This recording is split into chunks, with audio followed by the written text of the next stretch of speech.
আরে মামা, মেয়েটা কেমন রে? ফেসবুকে সেই ছবি পোস্ট করেছে, আমিও একটি কমেন্ট করেছি, দেখ তোরা। ছি ছি, এত বাজে কথা লিখেছিস। সুমন, তুই যে কি করিস না দেখিস, এই নিয়ে একদিন বিপদে পড়বি।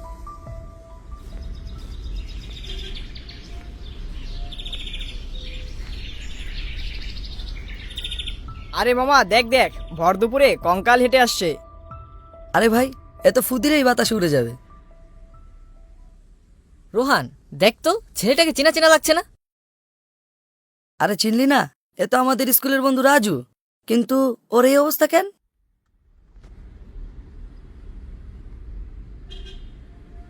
কিরে মামা, নেশা করিস নাকি? বাড়িতে কি খেতে দেয় না তোকে?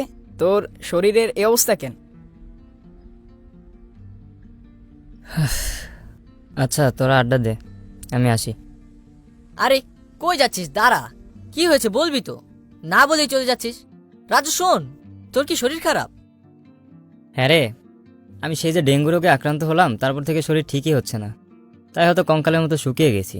সবাই এত হাসি তামাশা করে, বাসা থেকে বের হতে ইচ্ছা করে না। যা বাবা, আমরা তো একটু মজাই করলাম, আর বন্ধুদের মধ্যে এমন মজা তো করাই যায়।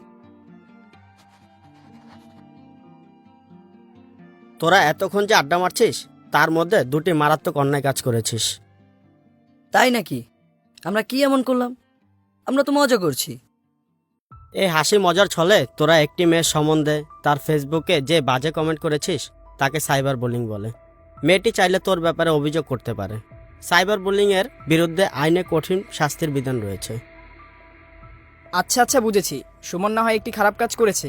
কিরে সুমন, এরকম কাজ আর করবি? বাপরে, আমি এখনই কমেন্ট ডিলিট করে দিচ্ছি। জেলের ভাত খাবার কোনো ইচ্ছাই আমার নাই। কিন্তু এটা না হয় বুঝলাম, আর কি কি অপরাধ করেছি?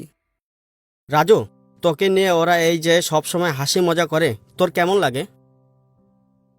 আরে বন্ধু, এই কয়েক মাস ধরে আমি এত কথা শুনেছি যে নিজের উপর কনফিডেন্স হারিয়ে ফেলেছি।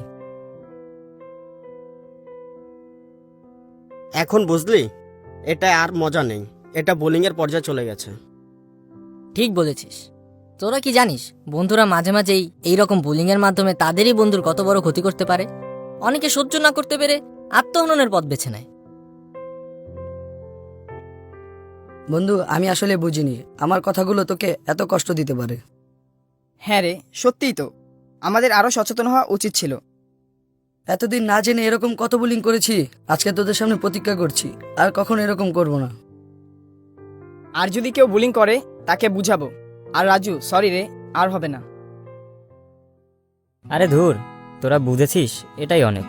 এখন আনন্দের কথা শোন, আমাদের রাকিব স্যার চিকেন ফ্রাই খাওয়ার জন্য দাওয়াত দিয়েছে। আরে জোস! আরে এ তো অনেক খুশির খবর।